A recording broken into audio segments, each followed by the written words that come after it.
Welcome to our channel Live a new life every day. AITA for sending my younger sister money against my GF wishes. With updates. My younger sister, F25, is working towards getting her master's degree in New York. While she loves the city and school, she hates how expensive everything has become. She does work part-time, but it simply isn't enough. My parents, M77, and F73, have been sending her money each month, but since they recently retired, they've had to cut back. To fill the gap, my brother, M28, and I, M32, have begun sending some money to our sister from time to help with her rent. I have a well-paying job and a close relationship with my sister, so I'm happy to help where I can. However, my GF, F30, has expressed her dissatisfaction with the arrangement. We've been saving up to put a down payment on a house in the future, and my GF believes that my financial contributions to my sister is hindering our progress. Yesterday, which happened to be the day I usually send my sister money, GF told me that we needed to reduce expenses, and one suggestion she made was for me to no longer send money to my sister. She believes that my sister needs to learn how to manage her money better and that my brother, M28, should contribute more. I told her about how I feel a responsibility towards my sister and how my brother doesn't make as much as I do, and while she did acknowledge that, she then said I was financially naive and said she doesn't want me to be taken advantage of. I was kinda disappointed hearing this, as I made the conscientious decision to help my sister and wasn't falling for some sort of scam. The conversation ended because we both had to go to work, but she told me not to send anything until we've further discussed this. During my lunch break at work, I proceeded to send my sister some money and told GF about this over dinner. She told me that she was disappointed. At this point, I was getting a little annoyed and responded by saying I was not willing to compromise my current arrangement with my sister. GF got upset with this and left the table. AITA. Edit 1. I make about 15.5k/month and have been putting away 4-6k each month towards a future house. GF makes about 7k/month, currently saves around 1k/month for the house.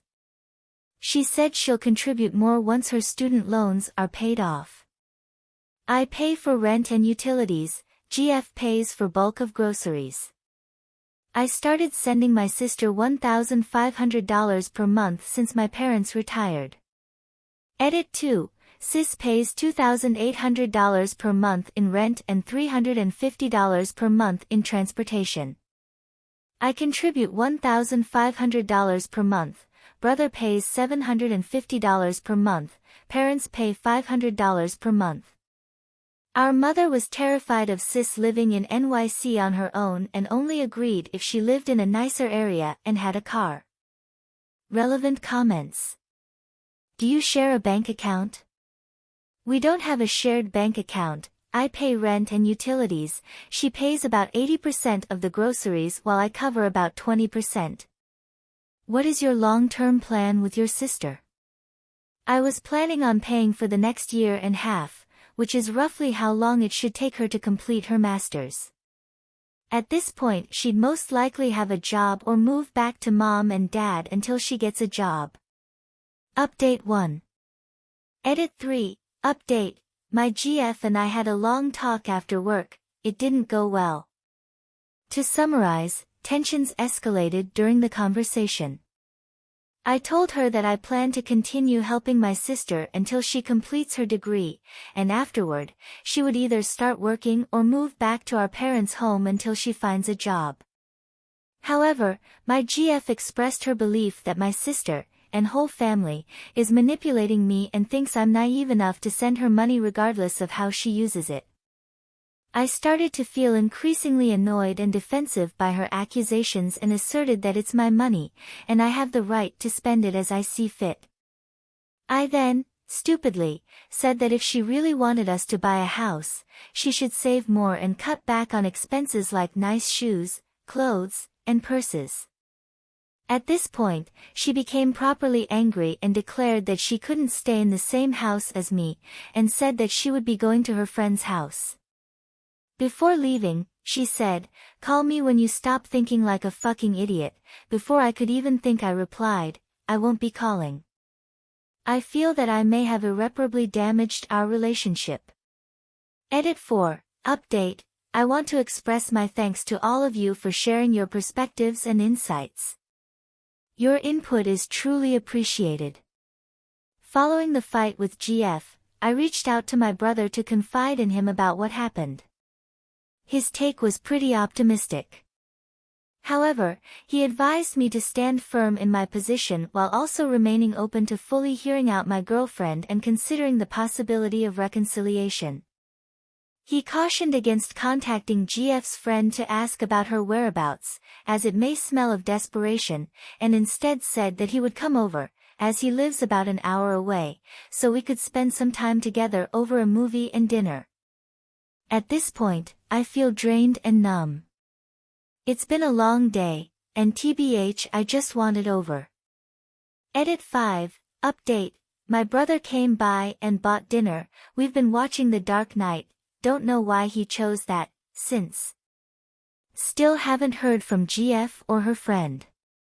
For those wondering, I'm a chemical engineer and GF has been paying about $2.5K/month to pay of her student loans.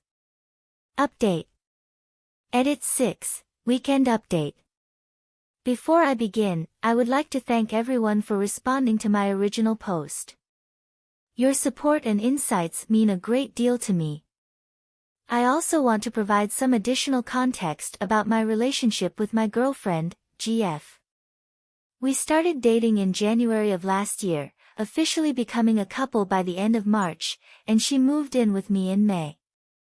In hindsight, I must admit that the pace of our relationship was driven by my infatuation rather than the development of a deep connection.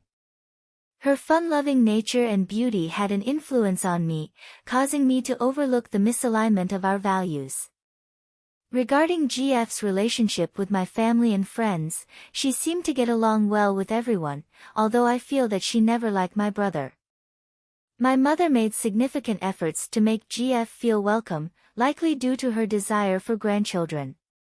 On the other hand, my relationship with GF's friends and parents was different.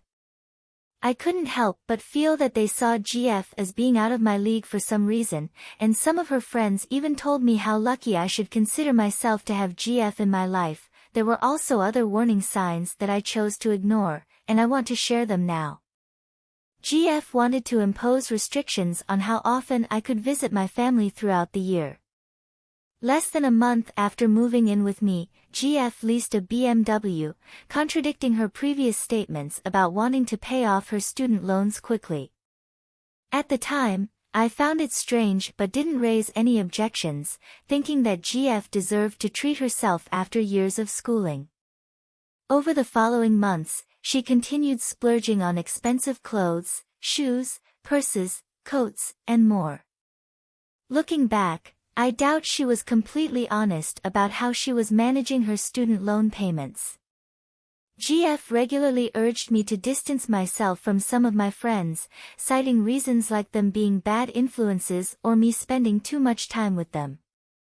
When I mentioned that her friends didn't seem to think highly of me, she shrugged it off, claiming they only wanted what was best for her. Fast forward to today. As most people recommended, I kept my word and didn't call GF. Instead, early this morning, around 5 a.m., she texted me, suggesting that we meet at a local cafe to discuss our future. I replied with a simple, "Sure." The atmosphere felt tense, but we did exchange brief curt greetings, before we dove straight into the conversation. She began by expressing her hurt over my failure to call her, repeatedly emphasizing that I needed to be reasonable and prioritize our relationship above all else. I noticed her consistent use of "you" instead of "us" or "we." When I pointed this out, she claimed that her initiating this meeting was proof of her commitment and that if I were truly committed, I would have called her the moment she left. At that moment, I chose to remain silent, and I believe she interpreted my silence as her winning the argument. She then shifted the conversation to finances, bluntly stating that our best course of action was to ensure neither of us carried any debt. According to her, the only way to achieve this was with me to start paying some of her loans. I insisted that this shouldn't interfere with my agreement to support my sister, if I did agree to pay her loans, but GF asserted that it would impede our progress as a couple. I argued that supporting my family and progressing in our relationship should not be mutually exclusive. In response, GF declared that if we were both serious, I needed to make her center focus. She then added that even if she did agree to allow me to continue supporting my sister, it would end there, as these things never do. With this, she then began inquiring about my parents, pointing out their advanced age and suggesting that they would soon require regular support. Without hesitation, I firmly reiterated my stance, that if my parents ever needed any form of assistance, I wouldn't hesitate to offer it. She followed up by asking, even if they wanted to live with you, to which I replied, yes. She pressed further, asking, even if I said they can't. Once again, I responded, yes. At that moment, GF stood up, saying that she was disappointed to see what kind of person I've become, and how she and her friends had always sensed there was something off about me. In response, I stated, if you believed that, you shouldn't have moved in. She was unable to offer a retort to that. She then began making remarks about how it was only a matter of time before I would beg her to take me back. I firmly told her that the only thing I would be asking was for her to take belongings and return my keys. She tossed the keys at me and before making several comments, asserting that she didn't need me, that I had wasted her time, and how I greatly disappointed her. I said, I'm sorry you feel that way, but I'm no longer obligated to listen to you complain. With that she stormed off. About an hour later, I got a text from one of her friends saying that they were coming, without GF, tomorrow to get her stuff. I'm hoping that once they do, I can put this whole thing behind me. Relevant comments. Have someone with you when they come to get her stuff. My brother has volunteered to come along and I asked one of my friends who also said he'd be there. One more note from OOP. Thank you, I learned a tough lesson in the difference between infatuation and genuine love, and thinking back, I don't think me and X were ever in love. Update number 2. For a quick recap, I broke up with my girlfriend about a month ago due to financial disagreements. To be honest, I felt pretty bad at first, but now I've been enjoying the peace and quiet that comes with being single. Things have been relatively carefree, and I have much more time to spend with my friends. Since the breakup, I haven't seen my ex-girlfriend. Her friends came to collect her belongings, and since then, I haven't heard anything from them. That was until tonight. Earlier today, I received a random text from one of my ex's friends, informing me that my ex would be coming by to collect a few forgotten books. Apparently, my ex still refuses to talk to me, so her friend had to deliver the message, even though she had no problem collecting the books herself. After work, I quickly searched the house for the books. I hoped to find them and hand them to her at the door, but due to the existing mess in the house, and working late, I couldn't find them. Around 7 p.m., my ex showed up. It was incredibly awkward. I asked her to tell me where the books were so I could bring them to the door, but she insisted on retrieving them herself. Reluctantly, I agreed and politely asked her to grab her things and leave. From the way she was walking and what she was wearing, I got the impression that she may have been trying to seduce me. To expedite her departure, I helped her search, and she made a comment about how it reminded her of when we used to clean together. I awkwardly chuckled in response. Eventually, she found her books and jokingly asked if I had hidden them to make her stay longer. I sarcastically told her she was free to believe that if she wanted to, but since she found her books, our conversation was over. She then said that she was willing to forgive me and take me back if I apologized. I refused and once again asked her to leave. She started yelling and crying, so I called her friends to come and get her. Within 5 minutes, her friends arrived and collected her.